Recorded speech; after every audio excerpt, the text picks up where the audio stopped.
बिस्मिल्लाहिर्रहमानिर्रहीम। अस्सलाम वालेकुम नाज़रीन, इस वक्त हमारे दरमियान मौजूद हैं ओवरसीज़ पाकिस्तानी सैयद खालिद हुसैन शाह ऑफ जांटला शरीफ। नाज़रीन, 80 लाख से ज़ायद ओवरसीज़ पाकिस्तानी कसीर ज़र मुबादला से पाकिस्तान का वक़ार आलमी सतह पर बढ़ाने में कमाल महारत रखते हैं।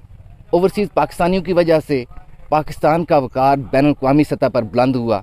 फिर आज ओवरसीज़ पाकिस्तानियों को वोट के हक़ से क्यों महरूम कर दिया गया, इस सिलसिला में खालिद शाह साहब से जानते हैं। शाह जी अस्सलाम वालेकुम। वालेकुम सलाम। शाह जी, मौजूदा हुकूमत ने ओवरसीज़ को वोट का हक़ जो छीन लिया है, इस सिलसिले में आप क्या कहें? बिस्मिल्लाहिर्रहमानिर्रहीम। सबसे पहले तो मैं आपका शुक्रिया अदा करता हूँ कि आपके चैनल की वसातत से मुझे अपने ख़यालात का इज़हार का मौका मिला। मैं समझता हूँ कि इस हुकूमत की कौन कौन सी पॉलिसी पे मैं बात करूँ।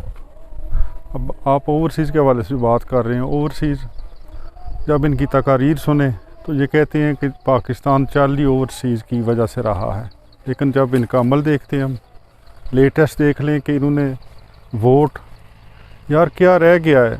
ओवरसीज़ जो हैं, जो कसीर तादाद में ज़र मुबादला पाकिस्तान में भेज रहे हैं, उनकी फैमिलीज़, उनके इलाका, उनके मुल्क को कितनी सपोर्ट मिल रही है। और ये हुकूमत, ये ओवरसीज़ का मेरा तो ख्याल है कि पाकिस्तान में दाखिली ममनू कर दे दी नेक्स्ट स्टेप में। तो मैं शदीद अल्फाज में मज़म्मत करता हूँ। शाह जी, नए और पुराने पाकिस्तान में फ़र्क क्या है? पुराना पाकिस्तान जो था वो लोगों के मफादात के गिर्द घूमता था। वो सारी पॉलिसियाँ हुकूमती, वो जो ऊपर हुक्मरान बैठे थे उनके अपने मफादात थे। नए पाकिस्तान में पाकिस्तान का मफाद है, पाकिस्तान का एजेंडा है। पाकिस्तान को हम देखना चाहते हैं कि वो एक तरक्की याफ्ता मालिक की साफ में आए। जिस तरह का पाकिस्तान पे अल्लाह का करम है, ये कलमा की बुनियाद पे मार्ज़ वजूद में आया। मदीना की रियासत के बाद अगर नज़रियाती तौर पे कोई स्टेट बनी है तो वो पाकिस्तान थी, जिसकी बुनियाद ला इलाहा इल्लल्लाह मुहम्मद रसूलुल्लाह, जो ख्वाब देखा था अल्लामा इकबाल ने, और उस ख्वाब को मुकम्मल करने में कायद-ए-आज़म ने शब व रोज़ मेहनत की।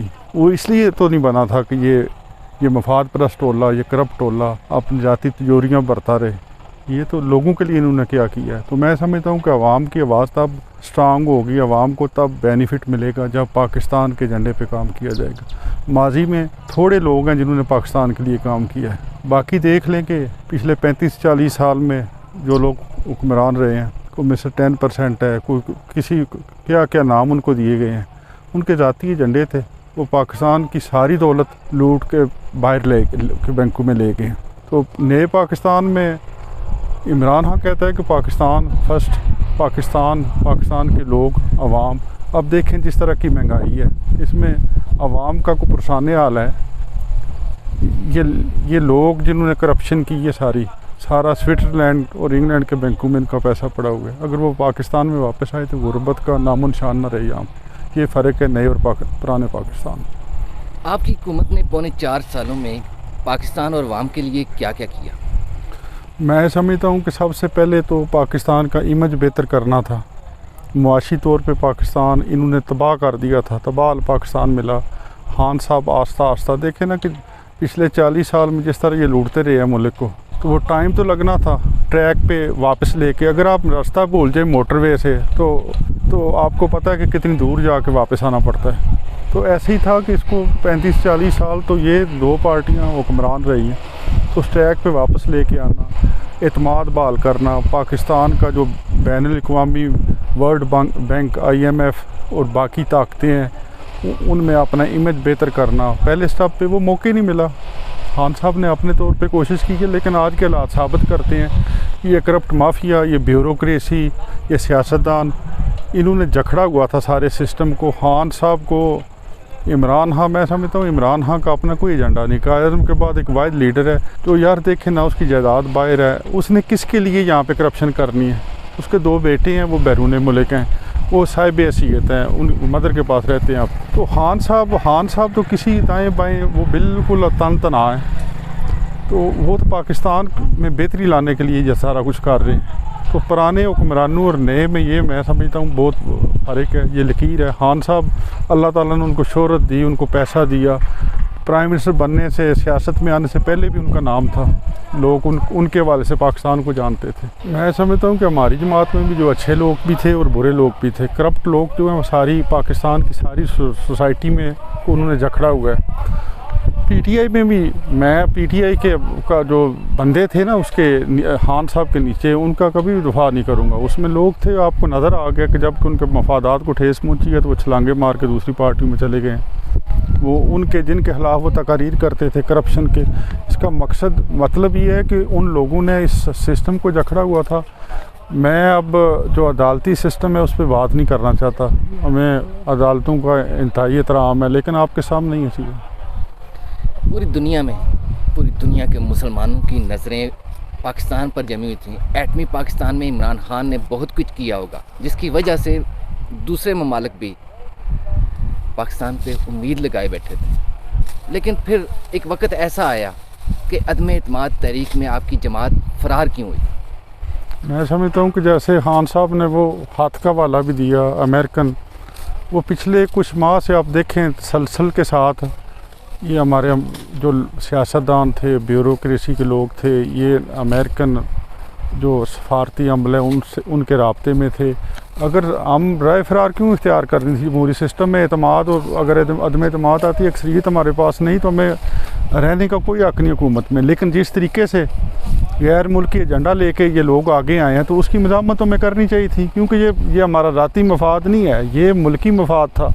मैं हमारे MNA फैज़ुल हसन शाह साहब मेरे बड़े भाई हैं, उनसे मेरी बात होती रही है सारी, तो वो बड़ी डिटेल से हमें बताते रहे हैं कि कहते थे कि ये जो एजेंडा है ना बाहर से, ये अदम एतमाद तो लफ्ज़ ही छोटा है ना, ये उनके मकासद ही कुछ और हैं। एटमी पावर की आप बात करते हैं, अमेरिका, इसराइल, यहूदी लॉबी, इंडिया, इनको तो बर्दाश्त नहीं होता कि पाकिस्तान को मजबूत, वो सारा जो माजी में देख लें आपने कि क्या होता रहा है, जो भी हीरो उठा है इन्होंने, वो खान साहब कहते हैं मीर जाफ़र, मीर सादक, वो टीपू सुल्तान की देख लें तारीख़, सिराजुल दौला की देख लें, उसके पहले भी जो कुछ होता रहा है, सल्तनत उस्मानिया के साथ जो कुछ हुआ है, ये सारी बैरूनी साजिशें थी।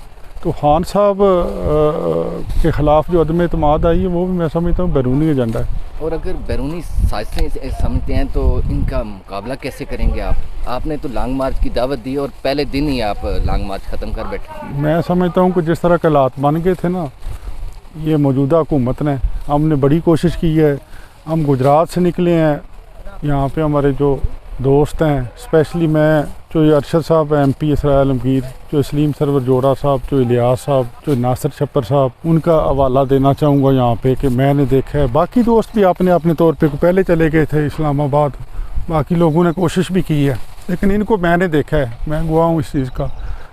सैयद फैज़ुल हसन शाह साहब का काफ़िला, वो मैं समझता हूँ कि वो, मेरा ख्याल है कि इस्लामाबाद में पंजाब से पहला काफ़िला पहुँचा है, जिन्होंने जाके वो इस्लामाबाद हाईवे पे जो रुकावटें थी उनको दूर किया है। उन पे शेलिंग होती रही है कम अज़ कम 45 मिनट से 1 घंटा। मैं उन सब को सलूट करता हूँ, उन यंगस्टर अपने को, ये जिनका मैंने जिक्र किया है, जो जेल में सारा अपने मामला चलते रहे हैं। लेकिन जब देखें ना, स्टेट अगर आज ये पुलिस गर्दी पे, अब जो कुछ उन्होंने अटक पे किया है, इमरान खान साबिक़ प्राइम मिनिस्टर थे, चीफ मिनिस्टर पख्तूनख्वा उनके साथ थे। यार ये पाकिस्तान को अलहदा स्टेट तो नहीं पख्तूनख्वा। पंजाब हुकूमत ने ये जो मसलत हुई है हम पे हमजा शहबाज की सूरत में, उन्होंने, मैं समझता हूँ कि पख्तूनख्वा के साथ एक जंग का माहौल बनाया हुआ था। वो सारी चीज़ें देख के तो खान साहब ने, मैं समझता हूँ, बेहतर डिसीजन किया है। आइंदा भी जो भी वो उनके पास हमसे बेहतर इन्फॉर्मेशन है, वो बेहतर समझते हैं क्या करना है। तो हम इंशाल्लाह इनका मुकाबला करेंगे। किस तरह करेंगे, ये जिस तरह खान साहब डायरेक्शन देंगे उसके मुताबिक इंशाल्लाह। सारी क़यादत के साथ मेरा भी रब्ता है, ज़िला गुजरात, सारे लीडर हमारे मुतरक। शाह जी, लॉन्ग मार्च में ज़ख्मी होने वाले और शहीद होने वाले कारकुनान के बारे में आप क्या कहेंगे, या उनके दुख का मुदावा कैसे होगा? देखें, ये तो मंजर, मैं जब आप इस्लामाबाद पहुँचे रात को, तो वहाँ पे ना काफ़ी दोस्त थे हमारे, उधर ही मुझे फ़ोन आ जाता है MNA फैज़ुल हसन शाह साहब का, उनका मैं पहले भी कह रहा हूँ, वो उस वक्त बैरून मुल्क थे, और बैरून मुल्क भी पाकिस्तान ये पैगाम के लिए स्पेशल उनको भेजा गया है कि यूरोप में, क्योंकि अक्सरियत जो है वो तो ज़िला गुजरात से लिखारियाँ की है, वो यहाँ से नुमाइंदा हैं, तो वो इस पैगाम के साथ उधर है। मेरी उनसे बात हुई है लेट नाइट, तो उनके फ़ोन के दौरान ही शेलिंग शुरू हो गई। तो मैं समझता हूँ कि जिस तरह के ये हालात पैदा कर दिए थे ये इस हुकूमत ने, ये कोई इसराइल और फ़लस्तीन का मंजर तो नहीं था ना, ये तो पाकिस्तान है, पाकिस्तानी है, ना ही कोई इंडिया कश्मीर का इशू है। तो इस तरह का जुल्म मेरा हाल हिस्ट्री में नहीं देखा गया। ये जो कुछ कर रहे हैं कल इनको याद रखना चाहिए कि टाइम तो वापस आना है हमारा, तो लेकिन हम पाकिस्तान का एजेंडा लेकर आएंगे। ये गुंडागर्दी, अपने बंदूक को मारना, जुल्म करना, मैं सख्त अल्फाज में मरम्मत करता हूँ और मेरी सारी हमदर्दियाँ उन जो मैं तो जहाद समझता हूँ, इस जहाद में जिन्होंने शहादत पाई उनके साथ, उनकी फैमिलीज़ के साथ, जो ज़ख्मी हुए हैं, खान साहब गए हैं जहाँ तक वो पहुँच सकते हैं, उनका राब्ता है। उन्होंने ऐलान भी किया है फैमिली के हेल्प के लिए। वो बच्चे वो वापस तो नहीं आ सकते, लेकिन हम कोशिश कर रहे हैं खान साहब इंशाल्लाह। शाह जी, सबका दौर हुकूमत में मुस्लिम लीग काफ के साथ आप इत्यादी थे, इसकी वजह से गुजरात में पीटीआई वालों को बड़ी शर्मिंदगी का सामना करना पड़ा। गुजरात के कारकुनान सख्त परेशान थे। क्या दोबारा सीट एडजस्टमेंट होगी या लहदा इलेक्शन लड़ने की कोशिश करें? मैं समझता हूँ कि हमारे लिए सबसे बेस्ट तो ये है कि हम अपना अपना इलेक्शन लड़ें, लेकिन जो भी इमरान खान का फैसला होगा, जो भी पार्टी का फैसला होगा फॉलो करेंगे। काफ लीग वाले भी हमारे लिए इंतहाई काबिल एहतराम है, लेकिन काफ लीग वालों को मैं समझता हूँ कि पिछले जो 3.5 साल हम इकट्ठे रहे हैं उनको समझना चाहिए था वो बड़े भाई का रोल अदा करते। क्योंकि गुजरात में चौधरी साहबान जो हैं वो स्ट्रांग हैं, उनका माजी में वो प्राइम मिनिस्टर रहे हैं, चीफ मिनिस्टर रहे हैं। चले सीट एडजस्टमेंट से जो भी उनके पास है वो गुजरात से ही है। अगर वो पॉजिटिव रोल रखते, पीटीआई को साथ लेके चलते, तो जो आपका लफ्ज़ ये शर्मिंदगी वाला, ये मेरा ख्याल है हमें ना सुनना पड़ता। तो अगर दोबारा एडजस्टमेंट होती है तो दोबारा पीटीआई कारकुनान जिनने बड़ी मेहनत की है, क्या वो मायूस नहीं है? मेरे लिए इस सवाल का जवाब देना इंतहाई मुश्किल है। मैं अपने जज्बात को साइड पे रख के पार्टी पॉलिसी का पाबंद हूँ। जो भी पार्टी पॉलिसी बनेगी, मेरे लीडर इमरान खान हैं, ज़िला गुजरात की पीटीआई की आदत है, वो जो भी फैसला करेंगे। अच्छा जी, आपके लीडर इमरान खान को वाकई जान का ख़तरा है या ये एक ड्रामा किया गया? मैं इसकी एक मिसाल देता हूँ कि जो कुछ ये धरने का ऐलान हुआ है इस्लामाबाद लॉन्ग मार्च का, तो आपके सामने ही हुआ है। जो कुछ पंजाब में आप माशाल्लाह बाखबर हैं, आपका सब लोगों के साथ राब्ता है।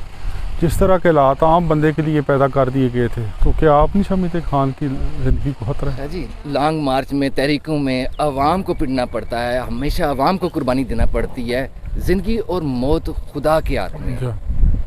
फिर इमरान खान साहब ने स्पेशल ये अल्फाज इस्तेमाल किए थे कि मेरी जान को खतरा है। नहीं, खान साहब का जिस तरह का पैरकान है, बाकी इन ताकतों ने माजी में क्या होता रहा है, खान लियाकत अली खान के साथ क्या हुआ, जुल्फ़िकार अली भुट्टो के साथ क्या हुआ, जनरल ज़िया-उल-हक के साथ क्या हुआ, ये अगर हिस्ट्री पढ़ें आप माशाल्लाह पढ़े लिखे हैं, हिस्ट्री आपके सामने है। तो मैं समझता हूँ कि इमरान खान एक सोच और नज़रिए का नाम है, और बैरूनी ताकतें हमारे दुश्मन, यहूदी लाबी, इंडियन लाबी, उनको तो गवारा नहीं कि इस तरह का लीडर पाकिस्तान को मिले, जिसकी वजह से पाकिस्तान जिस मकसद के लिए बना था उस डायरेक्शन पे चले। तो अगर वो खान साहब को माइनस करें खुदा ना खास्ता, तो उनके मकासद पूरे होते हैं। मैं समझता हूँ खान साहब पे अल्लाह का खुसूसी करम है। मैंने उस दिन देखा इस्लामाबाद में, उनको जान का ख़तरा है, लेकिन वो मर्द मुजाहिद, वो जिस ट्रक में आ रहा था लोगों के सामने ही रहा है, बिल्कुल लोगों के साथ हाथ मिला रहे थे। जब वो ब्रिज के नीचे से गुजर रहे थे, लोग आपने भी देखे होंगे लाजमी, वो सही ऊंची बिल्डिंगों में खतरा था। वो कह रहे थे जी खान साहब को तनबीह किया गया है कि आप मुताहत रहें, लेकिन मैंने नहीं देखा इमरान खान हर वक्त वो सामने लोगों के दरमियान में रहे हैं। अल्लाह ताला उनकी हिफाजत करेगा। जी, आप अपने चाहने वालों के नाम पैगाम क्या देंगे? मैं समझता हूँ कि पाकिस्तान इस वक्त मुश्किल दौर में, इंतहाई मुश्किल दौर से गुजर रहा है। करप्ट माफिया सारा, वो PDM हो, वो बाकी बदमाश सारे हों, वो सारे इकट्ठे हो गए हैं। एक वाहिद, जैसे इमरान खान ने कहा था ना जिस दिन उनका अदम एतमाद का मामला बना था, लाश अदालतें रात को 12 बजे खुली कि कोई बंदा रह तो नहीं गया। तो मैं समझता हूँ कि सारी ताकतें तो उसी खान साहब के इस हवाले से ही सारा पता लग गया कि सारे लोग उनके ख़िलाफ़ थे। तो मैं समझता हूँ कि ये पाकिस्तान के लिए, देखें ना, मैं बाहर इतने साल रहा हूँ, मेरे माशाल्लाह फैमिली, मेरे वालिद साहब, अल्लाह ताला उनको आला मुकाम दे, उन्होंने बड़ी मेहनत की, इतनी तालीम हासिल की, फिर बाहर चले गए। मुआशी तौर पे वालिद साहब ने हमें मजबूत किया, लेकिन मैं इस जहाद में शामिल हूँ। मेरा अपना एजेंडा है, आप भी मुझे जानते हैं मेरा क्या एजेंडा होना है, मेरा एजेंडा पाकिस्तान है। तो मैं समझता हूँ कि ये हमारी इखलाकी दीनी ज़िम्मेदारी है कि जिस नज़रिए पे पाकिस्तान बना था, अल्लामा इकबाल और कायद आज़म के ख्वाब को की तकमील के लिए इमरान खां हमें पुकार रहा है। हमें इमरान खां की आवाज़ पे लब्बैक कहनी चाहिए, बला तफरीक पार्टीज़ के ये पाकिस्तान का एजेंडा है। और मैं पूरी कौम से अपील करता हूँ कि अब पीटीआई, नून लीग, काफ लीग, पीपल पार्टी से बालातर हो के हम पाकिस्तान का सोचें, जो पाकिस्तान की बात करता है उसको सपोर्ट करें।